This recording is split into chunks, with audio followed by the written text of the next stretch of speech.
Welcome to the Opening Kill podcast.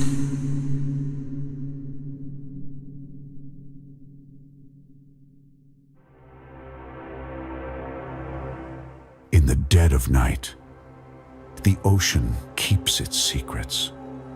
Some sink, some rot, some wait. A steel coffin, a haunted hull, a voyage that never ended. If the sea offers you a gift, don't open it. This is Ghost Ship. Before we begin, a quick warning. Opening Kill is a horror podcast that contains adult language, disturbing themes, and graphic descriptions of violent acts, especially the kills featured in each film.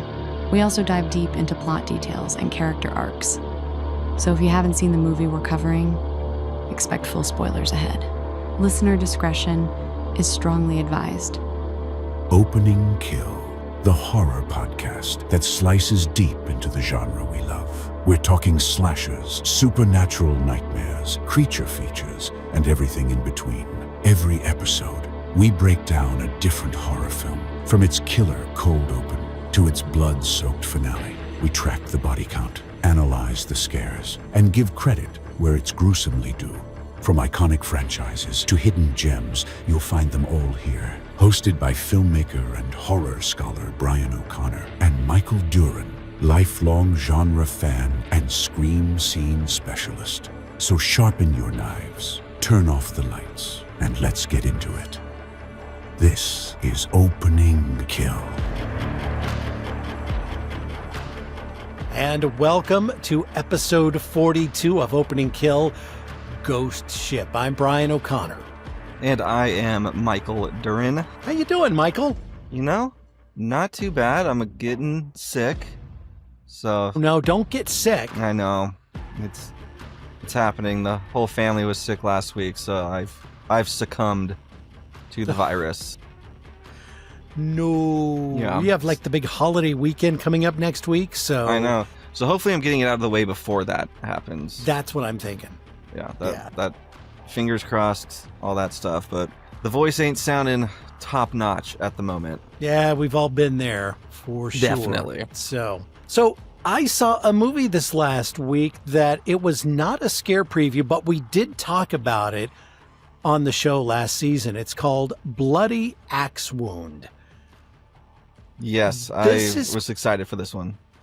Probably the most fun I've had watching a horror movie in a long time. If you're not familiar with it, it's about a teenager, Abby Bladecutt.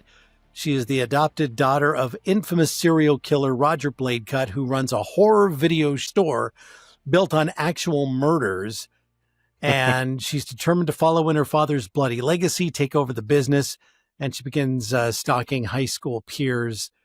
And there's a lot to it. It's a very complicated film because, a stranger delivers the victims to the store so they know who they have to go out and kill. And it's basically a high school yearbook. And Abby has been homeschooled most of her life, but then she goes to public school and she starts to meet some of these people that are circled in the yearbook that's delivered to them, including this girl who she develops a huge crush on, and they end up in a relationship, but she's circled and she has to be killed. And it's really, really good. The comedy, it starts out strong, then it kind of slows down, then it picks up again. But Abby has to decide if she's, really cut out for the killer's role, or if she wants to go, in a completely different path entirely. So lots of good stuff in this movie. I highly recommend it. Bloody Axe Wound. Just came out this year, so I would check it out. What was it on? What was it on? It's a Shudder original. Okay, so it's on Shudder. So Nice. yeah, it's on Shudder right now. Yeah. Yeah. So totally worth it. Yeah, I'll probably check that one out. Hopefully this week. I didn't know it was out yet, so I'm excited. I think it just came out a couple of months ago, so it's still pretty Okay. new. Yeah. No, that one looked like a total blast. So I'm glad that it lived up for that. And it also, You didn't see anything, did you? No. Is that what you're going to tell me? That was what I was gonna say. I really dropped the ball this week. Well, I mean, getting sick, sometimes you just want to sleep and not do much. Plus, you've got like the 2 kids and everything else too. So, and they were sick. So yeah, it's been I a definitely doozy. think I had more time than you did this week. So Probably, probably. I'm gonna blame it Yeah. on them, and maybe I'll have one next week. We'll see. Okay. Yeah. So, Ghost Ship. This movie came out in 2002. I'll give you just the facts real quickly. Directed by Steve Beck, who also did 13 Ghosts. Written by Mark Hanlon and John Pogue. It was released October 25th, 2002, just in time for Halloween. Runs 91 minutes, rated R, filmed in locations in Canada and Australia. Stars Gabrielle Byrne, Juliana Margulis, Carl Urban. This was one of his very early film roles. Isaiah Washington, Desmond Harrington, and 14-year-old Emily Browning making her American film debut. She would go on to do a series of Unfortunate Events. Sucker Punch, a couple of others. But yeah, this was definitely the youngest I've ever seen her. So I'm like, oh, this must be like one of her first. And what an amazing talent. Oh, yeah, no, she's always been really fantastic, especially for her age. Yeah, I was going to say, even at 14, she was pretty phenomenal in this movie. I assumed she was like 12. She looked really young. She did look really young. Yeah. She might just have a baby face or something. She does have a baby face. Yeah. $20 million budget, made nearly $70 million at the box office, so it did very, very well. That surprises me. It does. It does, to me too. Tagline, see evil, S-E-A, evil. Nice. So, yeah. They were really cooking with that. They got real creative. I think that's where they put all their effort. I think they may have, yeah. And the opening kill. There were some moments, if you've not seen the film, quickly, a salvage crew is lured to the abandoned ocean liner Antonia Graza, which has been missing since 1962. After a brutal onboard massacre, they discover the ship is haunted. It's filled with restless souls and a dangerous secret tied to stolen gold. As supernatural forces turn the crew against one another, they uncover the truth. The tragedy was orchestrated by a malevolent entity that feeds on human greed. Stranded and running out of time, the survivors must find a way to destroy the cursed ship before it claims their souls next. So it's kind of like Cabin on the Woods on water. Yeah. I had never seen this until this week. I, of course, heard about the opening scene. I've seen that, like everyone has, but I was surprised with the direction it went. That was not what I expected. I didn't expect it to be like a salvage crew. Like that completely took me off guard. And so when I saw it, that's where the direction this was going. I was kind of actually excited for it. I was like, okay, I like that this is what they're going to do. And then they kind of just squandered it from there.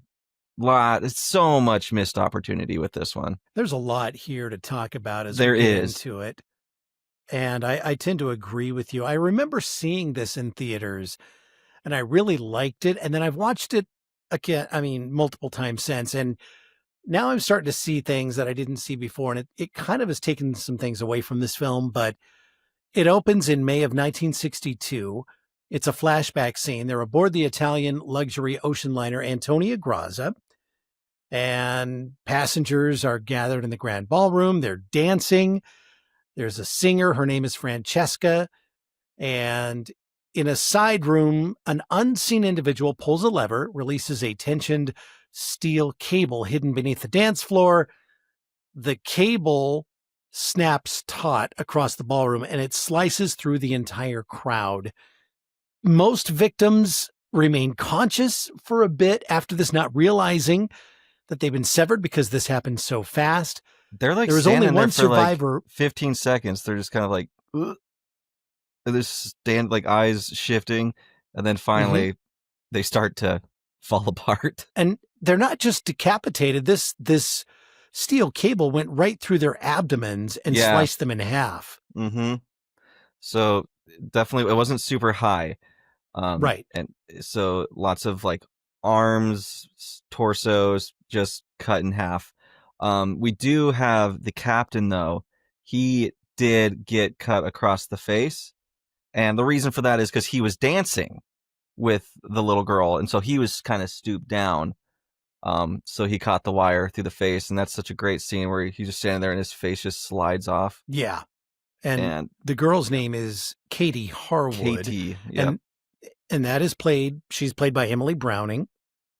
And yeah, that is the only reason, like you said, the only reason she survived. And yeah, there's this part where she looks up at him, doesn't realize that he's been killed too, and his head just splits apart at the cut. And then she screams as the camera plunges beneath the ocean, and we transition to present day. But that is The opening kill. The opening kill of how many people?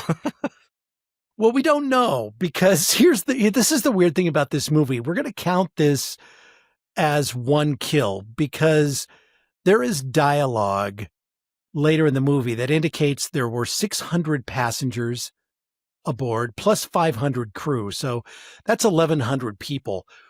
They didn't all die in this one scene, because we'll see later what happened to the rest of them. But there were, I don't know, 80 to 100 people probably, I would guess, that were killed in this opening kill scene. It's got to be something close to that. And so, yeah, I don't know. There is something that just made me laugh though, is it's an arm laying next to the body it used to be attached to, but the arm is still lifted up and like grabbing at stuff, even though it's completely disconnected. Right. Like, you show me a life of its own. Yeah, like a head, if he gets chopped off, yeah, I know that the eyes can still like move a little bit, but an arm reaching upwards, defying gravity that's been severed, I don't think so. A little bit of a stretch. So. And then there was this one lady who's cut in half, and she's laying next to her legs and like just kind of like cuddling them. Oh my goodness. It's a bonkers scene. And I do have to say, like, it's very well done. It's fun.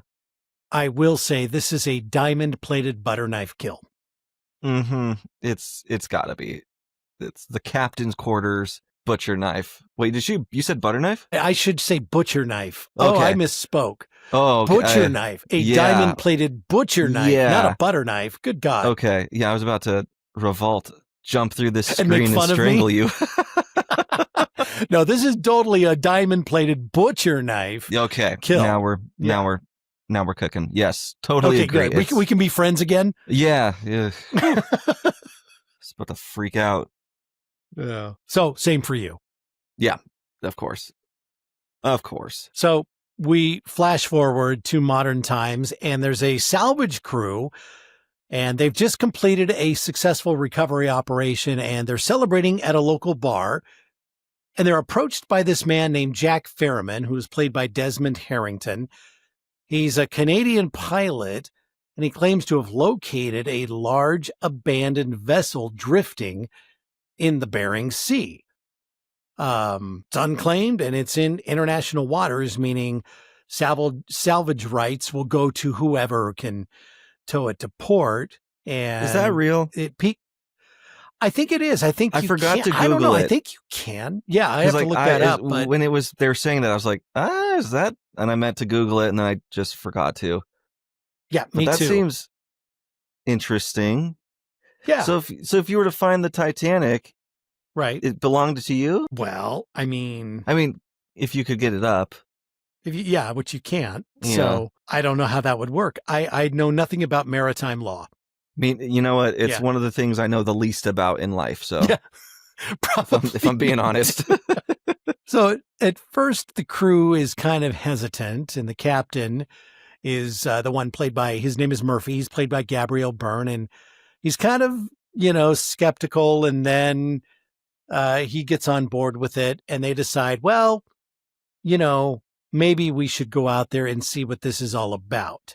And that is what they do. Yep, they decide to go along with them, so they head on out to sea to see what they can find. And they find tugboat. Yeah, they literally run right into it. They're on board their tugboat, which is called the Arctic Warrior. They locate this ship. Here's the funny thing. It's not on their radar, and they're out there in the Bering Sea, and it's very foggy. There's very little visual line of sight here. And before they know it, the fog kind of clears and the ship is right in front of them, and they can't stop in time and they slam into it. And that's where they come in contact with it. And it is the Antonia Graza, missing since 1962. I don't know what it means, but Antonia Graza is a great name for a ship. It really is. This is an Italian liner. And the fact that it's in the Bering Sea is kind of interesting, but there it is. Just floating in the fog. Yeah. So they do what any of us would not do. They board this thing and they start experiencing unexplained events. Maureen Epps, I'll just refer to her as Epps from now on, played by Juliana Margulis, is the first one to report something odd. She sees this young girl, and it's the same girl who survived the initial opening kill. Yeah. And sees her near a stairwell. Greer is another one of them, one of the crew members. He's played by Isaiah Washington. He reports hearing distant singing from Francesca, the lounge singer, this hot brunette who's in a very, very sexy red dress, who was performing the night that that this happened on the ship back in 1962. So some strange things start going on here. I do love how Greer's like talking about how sexy the voice is. Like he's afraid, but turned on as well. Right. And the Epps sees the girl when she's saving Carl Urban, who fell through the floor. And so she's like holding him, trying to drag him up, and she looks down, and that's when she sees the little girl on the stairway just staring at her. And I'm surprised that she didn't drop Munder, who is played by Carl Urban, because the shock on her face when she sees this little girl, it's like, oh, what the hell is going on here? This is like a haunted ship now all of a sudden. Right. That would freak me out. I would have already been off the boat though, so I wouldn't have seen her. Well, I think with you and I, Michael, I don't think we ever would have boarded the ship to begin with. I wouldn't have even been part of the crew. I mean, I'm not big on water going out on the ocean like that. No, thank you. No. So down in the ship's laundry room, Epps and Ferryman, who is, he is played by Desmond Harrington. He's the one that approached them at the very beginning to go out there. They discover the bodies of an earlier salvage team that had boarded, and they opened up this hatch and this water flooded in and all these dead bodies come floating in with them. It's kind of a gruesome scene. Yeah. And like one of the members, I don't remember his name, but he was kind of taken aback because he sees a modern watch and he's like, what's going on here? Like this wouldn't have been around. And they're like, I guess we're not the first people here, but we're here now. So it's going to be ours. So yeah, there was just little things here and there that are already making them very uneasy. Exactly. And so we move a little bit more into this movie, and they decide to get the hell off the ship and abandon the mission, but they discover several crates of gold bullion and think, well, wait a minute, this could be, I think the figure they gave the captain thinks it could be worth something like $300 million. Yeah. And there's this debate between the crew. One of them says, well, they're going to have serial numbers. They're going to be traceable. We can recover this, but we're not going to get to keep it. And they realize that those numbers have been shaved off. Yep. So it's dirty money for sure. Absolutely. So they are celebrating.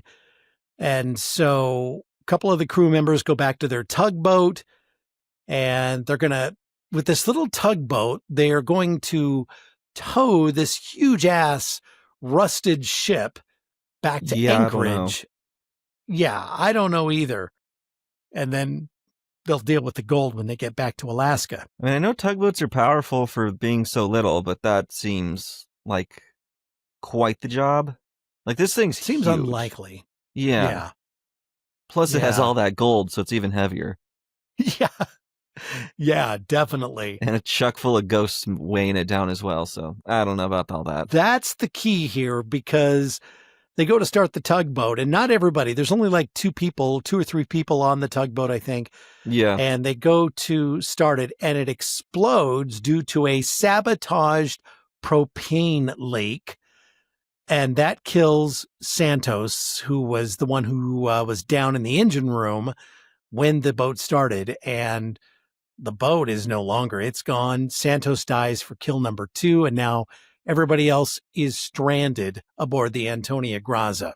Yep. They have no way to pilot themselves away. There is a cool scene where the ghost of the little girl from the beginning, she's running across the deck, screaming at them not to start the boat because she knows she's a ghost. She knows what's going to happen. And I think Epps sees her, but it's too late. They can't do anything. And then boom, it goes. Yeah. It's unfortunate because they get flung out of that boat. They get yeeted very far. Yeah. And Epps even jumps in to save one of the crew and shows she's bringing them back on. But that's the other thing you were telling me that I didn't catch. This water would have been so cold, they would have died. They're in the Bering Sea. This is super cold water. And I'm not even seeing their breath in any of these scenes. I mean, I don't care what time of year it is. It's nighttime. They're at the top of the world in the Arctic Ocean or the Bering Sea, and it's going to be cold, and no one's going to survive in the water very long. And there's a scene we'll talk about at the very end of the movie where that is even more the case. So yeah, it's too cold to survive. Yeah, and then they get out of the water, and it's like, okay, maybe they were able to get out. But then they're on a boat with no electricity, so there's no heat. That boat is essentially like being outside. Right. So, yeah. Believe me, because I've been to, there was this Titanic, like, museum thing, and they had a piece of the ship that I was able to actually touch. So I've touched the Titanic, no big deal, whatevs. And then they also had the water and the temperature that the water was that night, and you can put your hand in it to see like how long you can handle it. It hurts so bad after like 3 seconds. It's that cold to where it's incredibly painful, and that's just my hand. Like if that was my entire body, that would shut you down so quickly. My gosh, yeah. Wow. It was horrible. So Epps goes exploring after the crew has basically debated how to proceed. And she goes below deck, or she goes to the bridge, and she finds the ghost girl's name in the ship's passenger register, and her name is Katie Harwood. And there's also this scene that they completely stole out of The Lost Boys, where Munder and Dodge, 2 of the crew members, they're eating this canned food and it's good. And then they all of a sudden realize they're eating maggots, which they weren't maggots before, and now they are. So something is definitely off. So Carl Urban's face when they discover it is so funny. Like, it's just so cheesily like surprised. It's like, it's hilarious. He's got range. Yeah. And now we get into a bunch of very short scenes. They go pretty quick here. Greer, Isaiah Washington's character, sees the lounge singer's ghost, just like Epps is seeing Katie's ghost. And then it goes back to Epps finding Katie's quarters down on B deck. And she's going through it, and she opens the closet, and she finds a young girl's skeleton hanging there. And that is Katie. So she didn't die on deck in that ballroom scene, but she did die. Somehow somebody hung her in her own closet, which is sad. Yeah. For some reason, I thought she just killed herself. But maybe she didn't. I don't know. It seemed like a weird way to die in the closet with the news, but whatever. I don't know the logistics about how much of a fall it takes to to kill you, but it just seemed. Well, I guess you could just get strangled. You could just get strangled and not be Yeah. able to breathe. And I think, and we'll see later towards the end, because all is revealed in this flashback how she's killed. Unfortunately, it's very sad. Yeah, And then we that's go what I back was- to Greer, who is Yeah. in the ship's lounge. And this is kind of a cool scene because he's watching and the lounge is magically repairing itself. So overturned tables are righting themselves. The chandelier, which was in shambles on the floor, all comes back together and it goes shooting back up to the ceiling. And now he's surrounded by the ship's passengers and they're applauding him.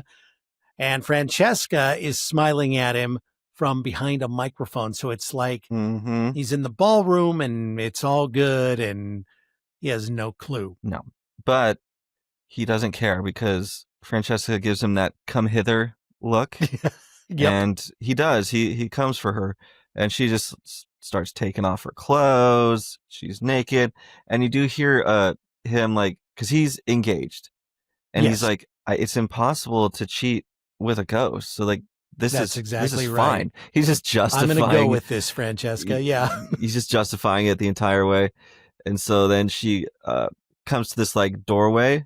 And he comes up behind her, gonna like grab a hold of her, and he just falls through her down this Yep. big It's an trap elevator door chute. thing. It's an Oh, yeah, elevator shaft. elevator chute. Yeah. And that's death number 3. It is. And before that, Murphy, the captain, wakes up in the Antonia Graza's captain's quarters, and the captain is Yeah. there, sitting there, his ghost. And the ghost tells him that the gold was aboard another ship that the Graza stopped to help. And there was only one survivor on that ship. Mhm. And it was Jack Ferriman, the man who approached them back in the bar to help find this ship. Yep. And which right there, now you're going, oh, shit. Okay. Like what's So he? Because he stuff still is- looks the same. Yep, he sure does. And they were also we And- learned about this wall with a bunch of bullet holes in it, and it was in a pool, and just a ton of bullet holes in this pool. So we don't know yet Yeah. what went on there, but something bad. Right. Something very, very bad. So Epps encounters Katie's spirit, who reveals the truth. The Antonia Graza's crew staged a mass murder because they wanted to claim the gold recovered from that other ship. Passengers were killed through multiple methods. Not only that cable that cut them Right. in half at the beginning, but they were poisoned. They were shot. Katie herself was murdered. There's a scene where 2 of those crew members have her and they're dragging her back to her quarters, and then the door shuts. But you know, I mean, obviously they are the ones that hung her in her closet, and she died that way. And Santos's ghost then confronts Murphy, which is interesting because Santos is the one that was killed in the tugboat explosion Right. and everything. So there's a lot of ghosties coming to life here on this ship. There is, and he looks terrible with his face all burnt up. And Epps is walking through the hall, and she runs upon Murphy. And Murphy, though, is experiencing some kind of psychosis because he views Epps as Santos. Like he sees Santos's face, and so he thinks he's defending himself, but he's really just attacking Epps for no reason. And Epps doesn't know what the hell is going on. She's just like, it's me. Like, hello, stupid. And she's able to like get away from him, and they end up locking him up because he's clearly lost his marbles and cannot be trusted to play safe with everyone else. Well, it's Ferriman that intervenes and saves her from Murphy. And they drop him into this tubular aquarium. It's like this giant glass tube. Yeah. And they drop him in there and leave him there. And not too long from that, Maureen finds the body of Greer, who fell through the elevator shaft, and he's fallen onto some of these steel, what do you call them? Like steel poles or whatever. And so Right. he's been like, yeah, he's long dead. And she sees Katie there as well. And now Epps is shown all of the key events of the betrayal in this flashback scene. And I got to tell you, I love the soundtrack. The song that's playing is perfect. Yeah. I mean, the soundtrack is great anyway, but this scene, the way they did this scene was pretty amazing. So you see the crew members poisoning meals, executing passengers in the pool scene, which you talked about. Yeah. There were holes in the pool, and now we know why. Yep. Just very mob-like. Just line them up, shoot them down. And eventually, everybody starts to turn on each other as their greed escalates. Francesca, the singer, shows up in the cargo hold as the crew are stealing these gold bullions. And one of the officers sees her and she just looks at him and she kind of gives him that, hey, baby, and in an instance, he turns his automatic weapon and starts gunning down the other crew members. Yep. And then he turns around back to Francesca, who executes him right there. So, Yep. yeah. Shoots him in the head with a pistol. The ringleader emerges from the shadows, and Francesca is killed by a swinging hook. And the ringleader marks her hand with this brand, and it turns out the ringleader is Jack Ferriman. So, yep, who's an evil spirit guy thing. Yeah. So all of these kills we just saw in the flashback, including Francesca, that's kill 4. We're going to call this a group kill because there's just no way to count these. No, it's too many. Yeah. So and then, Ferriman is this, like you said, he's this entity, and he engineers disasters so that he can harvest human souls. Yeah, I don't know. The key behind this. It's weird. I didn't like this. This whole reveal was not my favorite thing. No, not really. And it came pretty early here too, because we're not quite at the end yet. Yeah, no, they had me up until this. I was kind of on board. And then as soon as Jack Ferriman is revealed, I was like, I don't like that one bit. But yeah, Epps then decides to blow up the ship. But but first, the last image in that flashback is the water that's starting to fill the aquarium where Murphy is. And so she takes off, but she gets there and it's too late. He's already drowned for kill number 5. Yep, that is true. Yep, so he's gone. So then Epps is just like, we just got to blow this sucker up. Hopefully, I guess that kills the ghosts. But she's confronted by Ferriman. Yeah. Before she can, though, Munder is diving in the submerged engine room to unclog a pump tube. And he gets crushed by the engine gears for kill number 6. So, yeah. Rest in peace. And that's when Ferriman confronts Dodge. And, it's pretty crazy what happens here because Epps is in there with Dodge and Ferriman comes in. By this point, Epps already knows he's an evil spirit. And she hands Dodge a weapon. It's like a shotgun. And then she leaves so she can go to set her explosives. Yeah, it's all very interesting. So then this is where Ferriman's kind of talking about how he uses the gold as bait, and he's taken multitudes of souls to his masters. And he's been, this is just what he's been doing for a very, very long time, and he considers himself a salvager of souls. Let's go back to the other kill first, though, that happens, because Ferriman and Dodge are left alone. Yeah. And Ferriman actually, he's standing there, and Dodge ends up shooting him, who fakes death. And, Epps, and we see Ferriman on the ground, and I immediately know he's not dead. This isn't the case he's a ghost. here. He's a ghost. And so we see Ferriman open his eyes, and then it cuts to Epps in the engine room planting her explosives when Dodge shows up. Or is it Dodge? Right. Yeah, this whole ending scene, it's very messy and convoluted. Yes. And I hate it when this happened so much, especially in the 2000s, where the ends just go off the rails to a point where I'm like, I'm off. Like I can't do this. It was the case with like 13 Ghosts, which I guess same director, so that makes complete sense. I guess that's just his style. But yeah, no, this ending, like, hold on and try to follow along because it's ridiculous. So Dodge ends up actually being Ferriman, who is in Dodge's form. He's killed Dodge for kill number 7. We don't see that, but it's assumed, and we're pretty sure that's what happens here. So he can, so he can shapeshift too, I guess. Yeah. Like, and then Ferriman reveals that the girl, Katie, couldn't be marked like the rest of them because, quote, souls without sin can't be marked, makes them tough to control, unquote.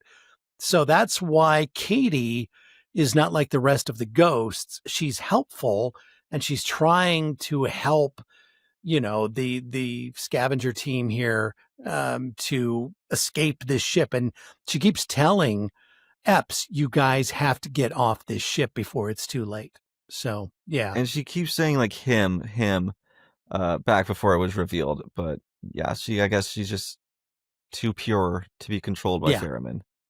Yeah, exactly. So Ferriman, reveals that the gold serves as bait to lure future victims, and that he brought Epps's crew to the ship deliberately to restore it for continued use. And they have this big physical confrontation, and Maureen is able to detonate the explosives that she planted. The ship is destroyed. Ferriman, he's blown to pieces, but again, he's not dead, right?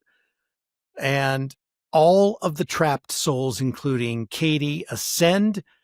And there's this is kind of a cool underwater scene. And Katie actually shows Epps the way to get out of this wreck as it's sinking and move on. Again, now we get to my big problem with this movie. They're in the Bering Sea, which is ice cold, and Epps is now floating in the water on this, piece of the ship.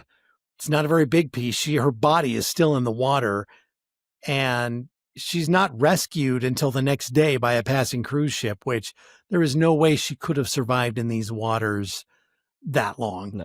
No way. No, not a chance in hell. But yeah, she's taken back to land after she's discovered by a different cruise ship out in the water.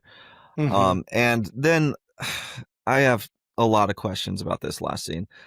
So the last scene, it's Epps in the back of an ambulance. Once she gets back to the docks, they're obviously going to check her out because she should be dead from the cold. Yes. And she's looking out the back of the vehicle from her stretcher, just perched there, and she sees those gold crates being loaded onto the cruise ship by men who look just like her former crewmen. And later she also sees Ferriman, who then like gives her like a glare, and they carry on, and then she screams, and it's cut short because the ambulance doors just slams in her face, and that's the movie. Yeah, that's it. So I don't. Yeah, that's just it. Ferriman survives, obviously, and she's in the back of an ambulance, and that's it. It just. But I thought the souls right ascended. There. Well, the souls are now home, I would assume, at this point, wherever they were going. Right. Yeah. So how did I don't know. Did he go and grab them back? Well, that's a great question, but those I don't think were. Those weren't the trapped souls from the original, the beginning of the movie when everyone dies. I think those were the only ones that were going on, that were passing over. So I don't know. Yeah. And then, I have so much questions to what the fuck Ferriman really is. Cause I don't know. He's got too many powers. He does. And his real intent, it's to collect human souls, but it's, for his masters. It's kind of murky, though. It's, So, because he says souls to his masters. So I don't know if his master's like Satan himself or Odin or like whatever. It doesn't ever tell you.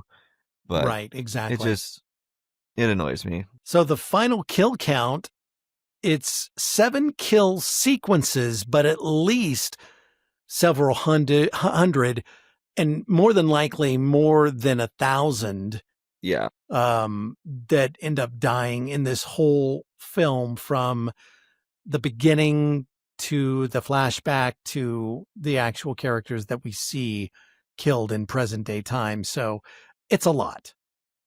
Yeah, whole heaps of people. Whole heaps. A cornucopia So my of favorite people. favorite character in this for me was probably Epps, because she seemed to know what was going on when nobody else did. Yeah, fair. Mm-hmm. Yeah, she's probably my favorite too. I wasn't like a big fan of really anyone in the movie, if I'm being Right. 100, but she was cool. She seemed like a good-hearted person. Favorite kill? I mean, the opening, right? Like, yeah. Yeah, I think favorite scene for me was definitely the flashback reveal with Katie and Epps. I just loved the way, with the soundtrack Yeah. and the cinematography and how they did that. By far my favorite scene. If it's not the opening scene, I would say it's definitely that. Definitely the two most like competently made parts of it. I think both were really standout moments to where you're like, oh, like these. That's what's so irritating, is the director clearly knows what he's doing in some aspects, but then others, it's just so, ugh. Yeah. A slug. Yep. Final girl score for Epps, I give her an 8. I mean, she went through a lot, and nobody believed her at first when she said she was seeing the girl and all that. And then basically taking things into her own hands by blowing up the ship. Yeah. I mean, she's competent. She's like forgettable though. Like this whole movie is pretty forgettable. So I'm going to give her a 5. Okay. Yeah. Oh. How screwed are we, Michael? I am so fucking safe. Like, it's not even funny. I'm not on Really? the boat. Yeah, I'm not going on the boat. I would never be a part of a salvage crew. Like, Right. I would, like, Well, I but would let's say you maybe- were. Let's say you got Okay. thrown on the boat. What do you think you'd survive this thing? Probably not. I mean, it's ghosts. Like, those are so unpredictable. You can't, like, really, yeah, I don't know how to fight them. Well, yeah. I'd say, like, I mean, I would have been willing to, I don't know. I guess, yeah, I'm going to say I would die. I'd probably die pretty quickly. I would die because I don't do well with both water and evil ghosts. So yeah, put those the two tend together. to bum me out. Yeah, I'm not going to survive this movie. Star grade, I'll give it a 3.5. I'm going to do like a 2.5. Okay. 2.5. That's fair. Yeah, I think the 2 stars come from the flashback scene and the opening kill. And then the half goes to the soundtrack choice. Perfect. There we go.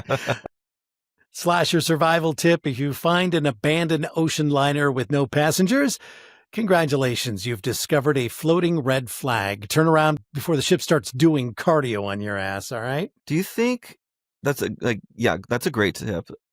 I do have a question for you. Do you think that it would have been fine if they literally just would have grabbed the gold and ran? Yes. Yeah, like that's what I think that's what they I should would have have done. been. That's what I would have been campaigning pretty hard.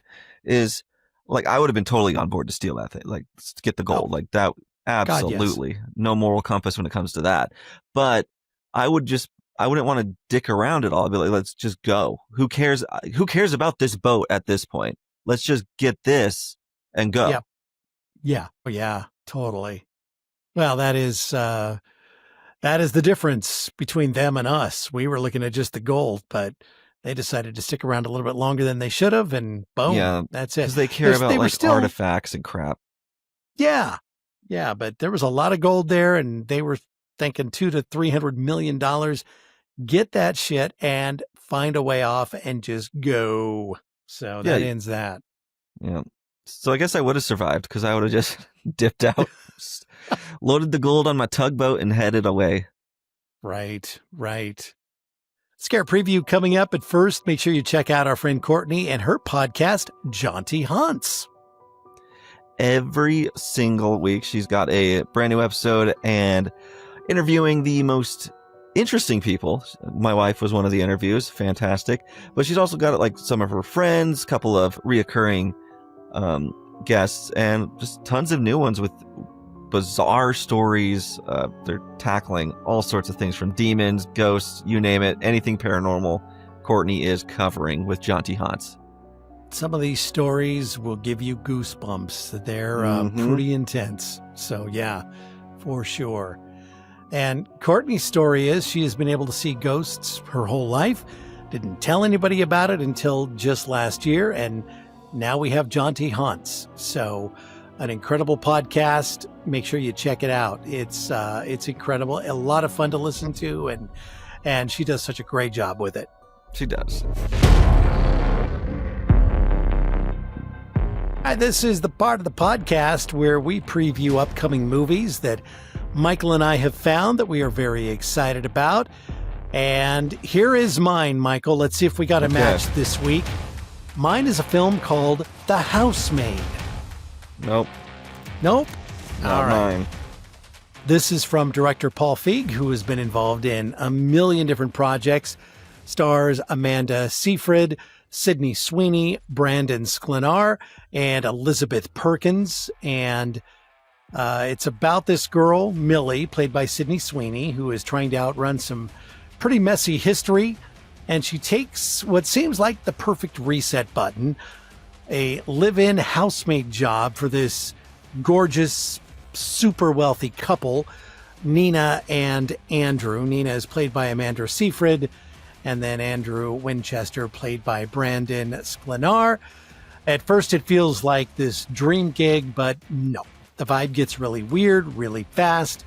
Millie gets tangled up in this seductive little web of secrets, mind games, and power plays, and let's just say the Winchesters have enough drama to fuel a whole soap opera.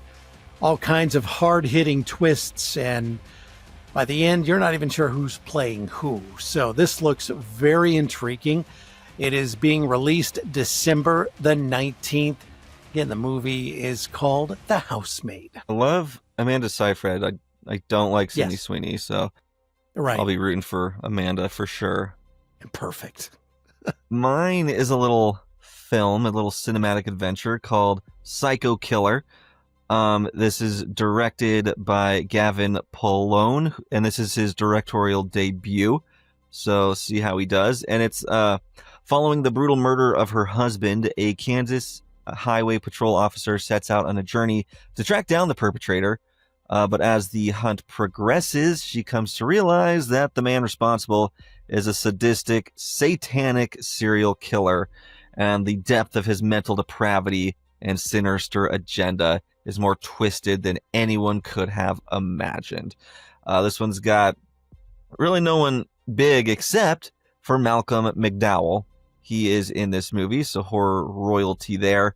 And it is coming out February 20th, 2026. That's going to be released theatrically. Nice. Yeah, it looks fun. I saw the trailer, so I'm intrigued for sure. Perfect. And that is your scare preview. So thank you for tuning in to episode 42. Next week, just in time for Thanksgiving, or I should say it will land on Thanksgiving, but it is Black Friday. Woo! We'll have a little Black Friday deal. Love that. And so we'll bring you that. Want to thank all of our listeners and our viewers now too. Yeah. You can subscribe to us and follow us on Insta and Facebook. And don't forget, we're on video now on YouTube. Check us out there. Subscribe where you get podcasts, and then also subscribe on YouTube. You do the old double tap there. And if you have a movie recommendation, something you want to hear us tackle, you can shoot us an email. And that email is openingkillpod@gmail.com. Cool. All right. Well, we will see you next week with Black Friday. Thanks for listening, and talk to you then. See ya. Opening Kill is produced by Mystic Cloud Productions and hosted by Brian O'Connor and Michael Duran. New episodes drop every Thursday wherever you listen to your favorite podcasts. And don't forget, you can watch the video versions on YouTube. See you next time, if you survive the opening kill.